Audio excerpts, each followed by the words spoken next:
మీకు సొసైటీలో గౌరవం కావాలంటే నేను చెప్పిన ఈ 5 నియమాలు పాటించండి అందరూ. ఫస్ట్ ఆఫ్ ఆల్ ఏంటి అంటే, మీ అవసరం లేని చోట మీరు సహాయం చేయడానికి తాపత్రయపడకండి నిజంగా. ఎందుకు అంటే, అక్కడ మీ అవసరం లేదు కాబట్టి నువ్వెంత సహాయం చేసినా విలువుండదు. సెకండ్ హాఫ్ ఏంటి అంటే, తక్కువ మాట్లాడు, ఎక్కువ విను. నువ్వెంత తక్కువ మాట్లాడితే నీకు అంత ఎక్కువ మర్యాద ఉంటుంది.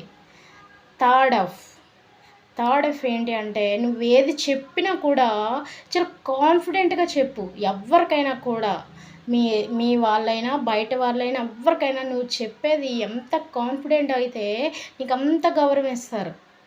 ఫోర్త్ హాఫ్ నీకెవ్వరైతే రెస్పెక్ట్ ఇస్తారో నువ్వు వాళ్ళకి రెస్పెక్ట్ ఇవ్వు. నీకు రెస్పెక్ట్ ఇవ్వలేని వాళ్ళ దగ్గరికి నువ్వు వెళ్ళకు. కంపల్సరీగా నీకు రెస్పెక్ట్ ఇచ్చిన వాళ్ళ దగ్గరికి వెళ్తేనే నీ గౌరవం దక్కుతుంది. వినండి.